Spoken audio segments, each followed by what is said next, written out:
Welcome to the only daily podcast focusing on compliance news of the day. Each morning, start your day with a cup of coffee and Tom Fox, the voice of compliance, to hear about 4 of the top compliance, corruption, or leadership stories you will need to start your day.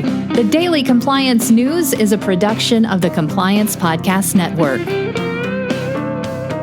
March 19, 2020. The $60 billion bailout for Boeing edition. Why don't we just start with that lead story? You have to appreciate the hubris of Boeing, which says it needs at least $60 billion in financial support as they struggle to keep a steep fall off in revenue amid the coronavirus pandemic. Wow. The company that has fumble-effed the entire 737 MAX process, has continually lied to the public, lied to regulators, had to change CEOs, has had to change board members, and now they want a bailout.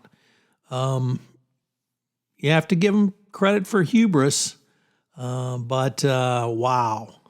So this is different than the U.S. airlines. This is Boeing. It wants its own money.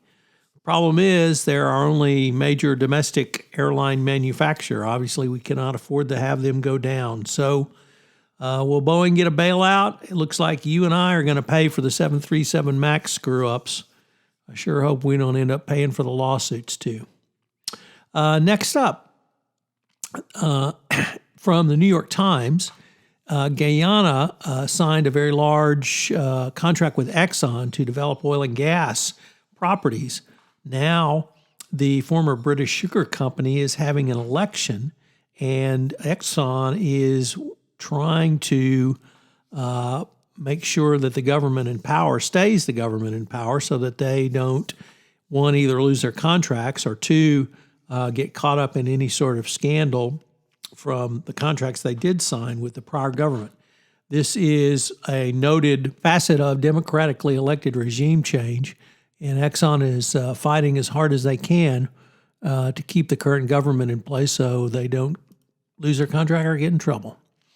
Next up, from our good friend Dylan Tokar over at the Wall Street Journal, oil and mining companies voice opposition to the proposed disclosure rule under Dodd-Frank. Some multinationals have actually joined anti-corruption advocates to call for regulatory alignment for regimes in Canada and Europe regarding disclosure of payments to foreign governments. The SEC, of course, wants to eviscerate this rule so that companies disclose as absolutely little as possible. Their proposal is that companies do so on a national basis, but this would put them at odds with the aforementioned Canada and the EU, where companies are going to have to disclose on a contract by contract basis. And that's what the companies want to do now. And in fact, that's what anti-corruption advocates want as well. So interesting alignment there. We'll see if the SEC actually changes anything. And finally, from the Wall Street Journal, the bankruptcy judge has extended Purdue's pharmaceutical bankruptcy shield protection given to the Sacklers through October. Some states had sought to resume lawsuits against the Sackler family as bankruptcy negotiations have not moved forward, largely due to the Sacklers stalling for time and really not coming to the table in good faith. So the bankruptcy court has given them until October now. The only leverage, of course, the states really have is the individual suits against the Sacklers. And unless the Sacklers will actually come to the table and put real dollars on there instead of the phantom profits they are trying to foist off on both states, localities, municipalities, and everyone else who sued them, it's going to be a tough road to hoe. But the bankruptcy court has given them another 6 months of protection from individual lawsuits.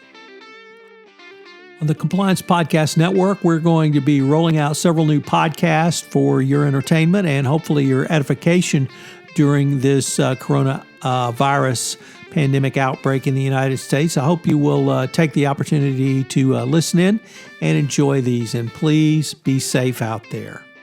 I hope you have enjoyed this episode of the Daily Compliance News, which is a production of the Compliance Podcast Network and a proud member of C-Suite Radio. Thanks again.